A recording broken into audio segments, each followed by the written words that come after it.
നമസ്കാരം. The path is the goal എന്ന discussion സീരീസിന്റെ അടുത്ത സെഷനിലേക്ക് വീണ്ടും ഏവർക്കും സ്വാഗതം. നമുക്ക് ആദ്യം മെഡിറ്റേഷൻ ചെയ്യാം. കണ്ണുകൾ അടച്ച് ശാന്തമായിരിക്കൂ.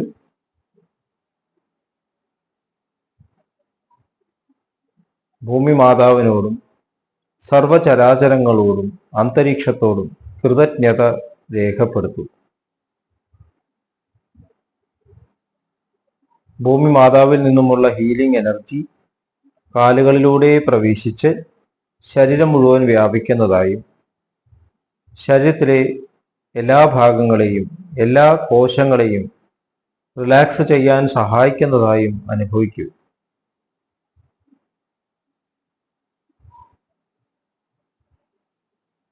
ഇപ്പോൾ ശരീരം പൂർണ്ണമായും റിലാക്സ്ഡ് ആയി. ഈ റിലാക്സേഷൻ ഹൃദയത്തിൽ അനുഭവിക്കൂ. ശ്വാസം ദീർഘമായി ഉള്ളിലേക്ക് എടുക്കൂ. ഹൃദയത്തിൽ സ്നേഹം നിറയുന്നതായി അനുഭവിക്കൂ. ശ്വാസം പുറത്തേക്ക് വിടുമ്പോൾ സ്നേഹം പ്രപഞ്ചം മുഴുവൻ വ്യാപിക്കുന്നതായും അനുഭവിക്കൂ.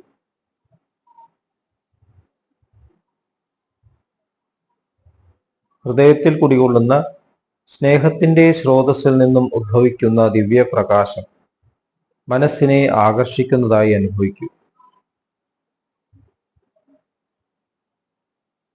ആ ദിവ്യപ്രകാശത്തിൽ ധ്യാനം ആരംഭിക്കൂ. മനസ്സിൽ ചിന്തകൾ വരുന്നുണ്ടെങ്കിൽ മൃദുവായി അവയെ അവഗണിക്കുക. ദിവ്യപ്രകാശത്തിൽ ധ്യാനം തുടരുക. Please start meditation.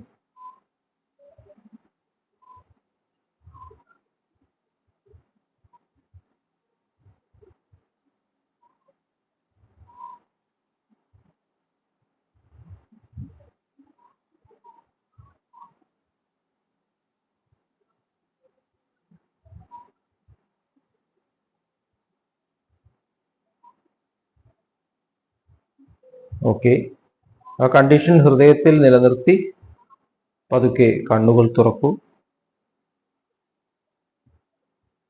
എല്ലാവരെയും ഹാർദമായി ഹാർട്ട്ഫുൾനെസ് സഹജമാർഗ് മെഡിറ്റേഷൻ സിസ്റ്റത്തിലേക്ക് സ്വാഗതം ചെയ്യുന്നു. എങ്ങനെ ജോയിൻ ചെയ്യാം എന്നതിൻ്റെ ഡീറ്റെയിൽസ് ഡിസ്ക്രിപ്ഷൻ ബോക്സിൽ കൊടുത്തിട്ടുണ്ട്. നമ്മൾ അഹിംസാ സിദ്ധാന്തത്തിൻ്റെ പ്രായോഗികമായിട്ടുള്ള തലങ്ങളിലുള്ള പ്രവർത്തനത്തെക്കുറിച്ചാണ് പറയുന്നത്. പൂർണ്ണമായിട്ടുള്ള ആ സ്നേഹം നമ്മൾ എങ്ങനെ മാനിഫെസ്റ്റ് ചെയ്യും. ഇവിടെ ഏറ്റവും ഇമ്പോർട്ടൻ്റ് ആയിട്ടുള്ള എൻറ്റിറ്റി ആരാണ്? ദ ബുക്ക് ഓഫ് മിർദാദിൽ പറയുന്നു, ഞാനാണ് ഏറ്റവും ഇമ്പോർട്ടൻ്റ് ആയിട്ട് എൻറ്റിറ്റി. ഭഗവത്ഗീതയിൽ ഭഗവാൻ ശ്രീകൃഷ്ണൻ ഞാൻ എന്നുള്ള പദം എല്ലായിടത്തും ഉപയോഗിച്ചിട്ടുണ്ട്. ഞാനാണ് ക്ഷേത്രജ്ഞൻ, എല്ലാ ക്ഷേത്രങ്ങളിലുമുള്ള ക്ഷേത്രജ്ഞൻ. എൻ്റെ പരാപ്രകൃതിയും എൻ്റെ അപരാപ്രകൃതിയും, എൻ്റെ ഹയർ നേച്ചറും എൻ്റെ ലോവർ നേച്ചറും. അപ്പം ഞാനാണ് ഇത് രണ്ടും അനുഭവിക്കുന്നത്. ഞാൻ എന്ന് പറയുന്ന എന്താണ്? ഈ അവെയർ ആയിട്ടുള്ള ഈ ഉണർന്ന അവസ്ഥയിൽ എക്സ്പ്രസ് ചെയ്യുന്ന എൻറ്റിറ്റിയാണ് നമ്മൾ സാധാരണ ഞാൻ എന്ന് പറയുന്നത്. അതിൻ്റെ എസെൻസ് ആണ് ആത്മൻ. വളരെ സിമ്പിളായിട്ട് മനസ്സിലാക്കാൻ വേണ്ടി പറയണം. അഹം ആത്മാ ഗുഡാകേശ സർവഭൂതാശേസ്ഥിത അഹം ആദിശ്ച മധ്യം ച ഭൂതാനാം അന്ത ഏവച. ഞാൻ എന്ന് പറയുന്നത് വളരെ വളരെ നേരിയതാണ്. ഈ ഇൻഫിനിറ്റ് ആയിട്ടുള്ള സ്പെക്ട്രം. എൻ്റെ മുകളിൽ എനിക്കിതിലേക്ക് വരുന്ന നോളജിന്റെ ഒരു സോഴ്സ് ഉണ്ട്. എൻ്റെ താഴെ സബ് കോൺഷ്യസ് ഞാൻ ഓൾറെഡി ഉപയോഗിച്ചിട്ടില്ല, പഠിച്ചിട്ടുള്ള കാര്യങ്ങൾ. എന്നാൽ ശരിക്കും അവയർനെസ് വന്നില്ല, അത് അവിടെ ഉണ്ട്. അതിന് സബ് കോൺഷ്യസ് എന്ന് പറഞ്ഞു. അപ്പോൾ നമ്മൾ ഈ ഡയമെൻഷനിൽ ഞാൻ ഇത് രണ്ടും ഉപയോഗിക്കണം. ഞാൻ ഓൾറെഡി കടന്നുപോയ തലങ്ങളെ സ്വീകരിക്കുക, അതിനെ ശരിക്കും മനസ്സിലാക്കുക. അതാണ് ഹാർട്ട്ഫുൾനെസിന്റെ തുടക്കം എന്ന് ഡിസ്കസ് ചെയ്തു, ശുദ്ധീകരണം. അപ്പൊ അത് ഉണർന്നിരിക്കുന്ന അവസ്ഥയിൽ എങ്ങനെയാണ് പ്രാവർത്തികമാക്കുക? ഈ കാണുന്ന എക്സ്പ്രഷൻ, ജാഗ്രതയിലെ എക്സ്പ്രഷൻ എൻ്റെ എക്സ്പ്രഷനാണ്, എൻ്റെ ക്രിയേറ്റീവ് എക്സ്പ്രഷനാണ്. ഇവിടെ മൾട്ടിവേഴ്സസ് എന്നാണ് സയൻസ് പറയുന്നത്. ഓരോരുത്തർക്കും അവരവരുടേതായിട്ടുള്ള ഇൻഡിവിജ്വൽ ആയിട്ടുള്ള എക്സ്പ്രഷൻ ഉണ്ട്. ഞാൻ കാണുന്ന സൂര്യനല്ല വേറൊരാൾ കാണുന്നത്. ഞാൻ അനുഭവിക്കുന്ന ക്ലൈമറ്റല്ല വേറൊരാൾ അനുഭവിക്കുന്നത്. അപ്പൊ എനിക്ക് എൻ്റെ എക്സ്പ്രഷൻ ഉണ്ട്. അപ്പൊ ഈ പ്രപഞ്ചം ശരിക്കും എൻ്റെ എക്സ്പ്രഷനാണ്. അപ്പൊ ഈ എക്സ്പ്രഷനെ ശരിക്ക് മനസ്സിലാക്കി സ്വീകരിക്കുക എന്നുള്ളതാണ് ഒരു പ്രധാനപ്പെട്ട ഘടകം. അപ്പൊ നമ്മൾ ശരിക്കും മനസ്സിലാക്കിയിട്ടുണ്ടെങ്കിൽ, ആത്മീയ ശുദ്ധീകരണം, ക്ലീനിങ് സംഭവിച്ചിട്ടുണ്ടെങ്കിൽ, നമ്മുടെ ഉപബോധ മനസ്സിലെ അറിവ് നമ്മൾ ശരിക്കുള്ള ജ്ഞാനമാക്കി മാറ്റിയിട്ടുണ്ടെങ്കിൽ, ജ്ഞാനം എന്നുള്ള സ്നേഹമാണ്. അങ്ങനെയാണെങ്കിൽ ഈ ക്രിയേഷനിൽ എല്ലാത്തിനെയും ഞാൻ സ്നേഹിക്കും. എൻ്റെ ക്രിയേറ്റീവ് എക്സ്പ്രഷൻ ആയതുകൊണ്ട് ഇവിടെ ഒന്നും വെറുക്കാനില്ല. കംപ്ലീറ്റ് ആയിട്ട് 100% ആക്സെപ്റ്റൻസ്. എൻ്റെ ക്രിയേറ്റിവിറ്റിനെ, എൻ്റെ ക്രിയേഷനെ ഞാൻ ആക്സെപ്റ്റ് ചെയ്യും. അതാണ് ആദ്യത്തെ സ്റ്റെപ്പ്. അപ്പോൾ കൺസ്ട്രക്റ്റീവ് വർക്കിന്റെ ആദ്യത്തെ സ്റ്റെപ്പ് എന്ന് പറഞ്ഞാൽ ആക്സെപ്റ്റിംഗ് ആണ്. അതുകൊണ്ടാണ് നോൺ വയലൻസ് ഇത്ര ഇമ്പോർട്ടൻ്റ് ആവുന്നത്.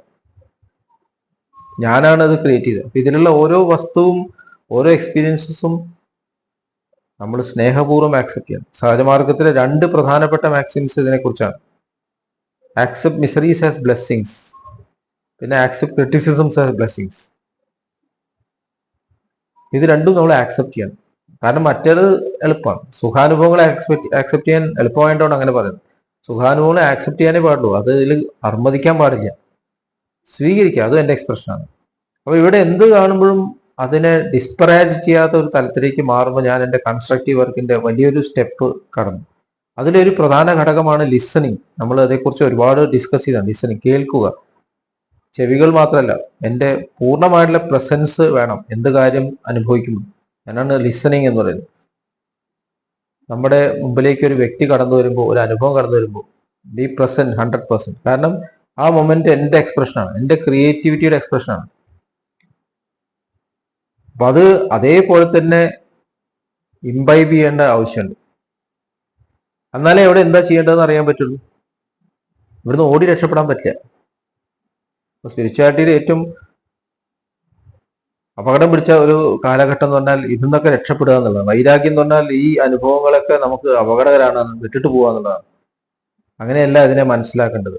ഈ അനുഭവങ്ങളൊക്കെ സ്വീകരിക്കുക, ട്രാൻസെൻഡ് ചെയ്യണം. സ്നേഹത്തോട് കൂടിയിട്ട് അത് സ്വാംശീകരിച്ചിട്ട് ട്രാൻസെൻഡ് ചെയ്യണം. എങ്കിലേ അത് വൈരാഗ്യം ഹയർ ലെവൽ, ഉപരതി എന്നാണ് ലാലാജി മഹാരാജ് പറഞ്ഞത്. ഉപരതി കംപ്ലീറ്റ്ലി വിഡ്രോ ചെയ്യുക. ഒരു ഡിസ്ട്രക്ഷൻ ഇല്ലാതെ ആക്സെപ്റ്റൻസ് ആണ് അവിടെ വേണ്ടത്. അപ്പൊ അവിടെ കൺസ്ട്രക്റ്റീവ് പ്രോഗ്രാം തുടങ്ങുകയാണ്. നമ്മളൊരു ജോലിയിൽ ഏർപ്പെടാമെന്ന് ആലോചിച്ചു.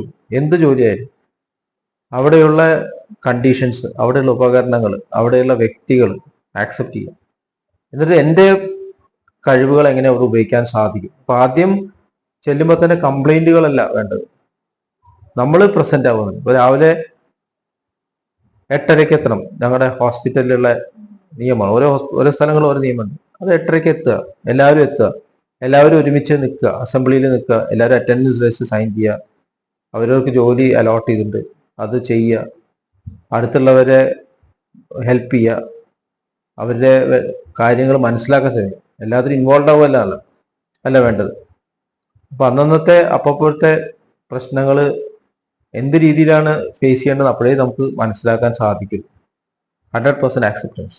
എൻ്റെ ശാരീരിക അസ്വാസ്ഥ്യങ്ങളെ ആക്സെപ്റ്റ് ചെയ്യുക, വിമർശനങ്ങളെ ആക്സെപ്റ്റ് ചെയ്യുക. എൻ്റെ ശാരീരിക അസ്വാസ്ഥ്യങ്ങളെ ആക്സെപ്റ്റ് ചെയ്യുക എന്ന് പറഞ്ഞാൽ ജോലി ചെയ്യാണ്ടിരിക്കുക എന്നുള്ളതല്ല, അത് ആക്സെപ്റ്റ് ചെയ്യുക. എങ്കിൽ മാത്രമേ അതിന് വേണ്ട ട്രീറ്റ്മെന്റ് ചെയ്യാൻ പറ്റും. ഈ തലവേദന ഉണ്ടെങ്കിൽ എന്താണ് ചെയ്യേണ്ടത്? ഏറ്റവും ഇമ്പോർട്ടൻ്റ് ആയിട്ട് കാര്യം എന്താണ്? ഞാൻ വർക്ക് ചെയ്യണം, എൻ്റെ പ്രവൃത്തി നിർത്താൻ പാടില്ല. അപ്പൊ അതെങ്ങനെയാണ് നിർവഹിക്കാൻ പറ്റുക? വയ്യാതെയാണെങ്കിൽ ശരീരത്തിനെ ശ്രദ്ധിക്കുക, ശരീരത്തെ സ്നേഹിക്കുക, ശരീരത്തിന് വേണ്ട റെസ്റ്റ് കൊടുക്കുക, വേണ്ട ചികിത്സ. അതിനിവിടെ മെഡിക്കൽ ഫെസിലിറ്റീസ് ഉണ്ട്. എൻ്റെതായിട്ടുള്ള കോൺട്രിബ്യൂഷൻ എനിക്ക് പറ്റുണ്ടെങ്കിൽ ചെയ്യാം. എനിക്ക് അറിവില്ലാത്ത കാര്യങ്ങൾ ഞാൻ എവിടെയെങ്കിലും വായിച്ചിട്ട് അതിന്റെ അബദ്ധങ്ങൾ കാണിക്കണ്ട. കാരണം ഞാൻ എൻ്റെ ബോഡിയെ ടോർച്ചർ ചെയ്യണം. ഈ അടുത്ത് യൂട്യൂബ് ഡോക്ടേഴ്സിനെ കുറിച്ചിട്ട് മറിമായം എന്നുള്ള സീരിയലിന്റെ ഒരു സീരിയലുണ്ട്, കാണേണ്ടതാണ്. ഞാൻ ഡോക്ടറെ അടുത്ത് പോവില്ല, നമ്മൾ എൻ്റെ രീതി ഞാൻ മനസ്സിലാക്കും. അപ്പോഴാണ് വേണ്ടാത്ത സ്ഥലത്തൊക്കെ പോയി പെടുന്നത്. നമ്മൾ ശരീരത്തെ സ്നേഹിക്കുന്നുണ്ടെങ്കിൽ എവിടുന്നാണ് നോളജ് വരേണ്ടത് അത് വന്നു ചേരും. ശരിയായിട്ടുള്ള അറിവ് നേടണം. അതാണ് വിസ്ഡം എന്ന് പറയുന്നത്. ചാരിജി മഹാരാജ് ഒരു എക്സാമ്പിൾ പറഞ്ഞിട്ടുണ്ട്. സ്വർണം വാങ്ങണമെന്നുണ്ടെങ്കിൽ നമ്മൾ ചോദിക്കേണ്ട ആരാണ്? സ്വർണ്ണ വ്യാപാരിയോട് ചോദിക്കണം, ഏതാ നല്ല സ്വർണ്ണം. അല്ലെങ്കിൽ സ്വർണ്ണത്തെക്കുറിച്ച് അറിയുന്ന ആളോട് ചോദിക്കണം. അല്ലാതെ സാധാരണ ഒരു മനുഷ്യനോട് ചോദിച്ചാൽ ചിലപ്പോൾ ഇദ്ദേഹം റോൾഡ് ഗോൾഡ് ഓർണമെന്റ്സ് ഉണ്ടാക്കുന്ന സ്ഥലത്തേക്ക് പറഞ്ഞു വിടും. ഭക്ഷണം ഏതാ നല്ലത്? നല്ല ഹോട്ടലിലേക്ക് കൊണ്ടുപോകണം തന്നെ നല്ല ഭക്ഷണം മനസ്സിലാക്കിയില്ല ആളുടെ ചോദിക്കണം. അപ്പൊ ആരോടെങ്കിലും ചോദിക്കാനുള്ളതല്ല. ചികിത്സ എന്ന് പറയുമ്പോൾ ആര് പറഞ്ഞാലും കേൾക്കുന്ന ഒരു സമ്പ്രദായമുണ്ട്. അത് മാറ്റി നിർത്തും. നമ്മൾ നമ്മുടെ ബോഡിയെ ശരിക്കും മനസ്സിലാക്കുകയാണെങ്കിൽ, സ്വീകരിക്കുകയാണെങ്കിൽ, ആരാണ് ഇൻഫോർമേഷൻ തരുന്നത് നമുക്ക് മനസ്സിലാക്കാൻ ശ്രമിക്കും. അത് കേൾക്കാൻ, ലിസണിങ് കപ്പാസിറ്റി ഡെവലപ്പ് ചെയ്ത് അപ്പൊ നമ്മുടെ ക്രിയേറ്റീവ് എക്സ്പ്രഷൻസ് ആണ് അതിൽ. അതാത് സമയത്ത് ഏതാണ് യൂട്ടിലൈസ് ചെയ്യേണ്ടത് എന്ന് മനസ്സിലാക്കണം എന്നുണ്ടെങ്കിൽ നമ്മുടെ ഉള്ളിൽ ആ വിനയം വേണം. ഒരു ശിലയിൽ എന്താണ് കൊത്തേണ്ടത് എന്ന് അറിയുന്നുണ്ടെങ്കിൽ ശിലയുടെ ജീവൻ കണ്ടെത്തണം, അതിലെന്താണ് ഉള്ളത് എന്ന് മനസ്സിലാക്കണം. പെരുന്തച്ചൻ എന്ന സിനിമയിലുണ്ട്, ഒരു ശിലയെ കൊട്ടിയൊക്കെ നോക്കുന്നുണ്ട്, ഇതിൽ എന്താണ്, ഏത് ശില്പമാണ് ഇതിൽ ഒളിഞ്ഞു കിടക്കുന്നത്. അത് അനാവശ്യമായിട്ടുള്ള സാധനങ്ങൾ എടുത്തു കളയുമ്പോൾ ഒരു ശില്പം രൂപീകരിക്കപ്പെടുന്നു. അപ്പൊ അതുപോലെ ഞാൻ ഒരു മൊമെന്റിൽ ചെയ്യേണ്ടത് എന്താണെന്ന് മനസ്സിലാക്കണമെന്നുണ്ടെങ്കിൽ എനിക്ക് പൂർണ്ണമായിട്ട് ലിസണിങ് ചെയ്യേണ്ട കപ്പാസിറ്റി ഡെവലപ്പ് ചെയ്യേണ്ട ആവശ്യമുണ്ട്. ക്രിയേറ്റിവിറ്റിയുടെ കൺസ്ട്രക്റ്റീവ് വരുന്ന നമ്മുടെ ഉള്ള ക്രിയേറ്റീവ് ടാലൻസിനെ എക്സ്പ്രസ് ചെയ്യാറുണ്ട്. വേദനിപ്പിക്കാതെ അഹിംസാത്മകമായിട്ട് പ്രവർത്തിക്കാൻ സാധിക്കണമെന്നുണ്ടെങ്കിൽ ആദ്യം തന്നെ ലിസണിങ് വേണം എന്നുള്ളത് വളരെ വളരെ ഇമ്പോർട്ടൻ്റ് ആണ്. നമ്മൾ എത്രത്തോളം റെസിസ്റ്റ് ചെയ്യാണ്ട് നമുക്ക് ആക്സെപ്റ്റ് ചെയ്യാൻ പറ്റുന്നോ അത്രത്തോളം ഞാൻ ഇവോൾവ് ചെയ്യാൻ തയ്യാറാവുക. ഇത്രയും പറഞ്ഞുകൊണ്ട് ഇന്നത്തെ ഡിസ്കഷൻ ഇവിടെ അവസാനിപ്പിക്കാം. അടുത്ത സെഷനിൽ വീണ്ടും കണ്ടുമുട്ടാം. നന്ദി, നമസ്കാരം.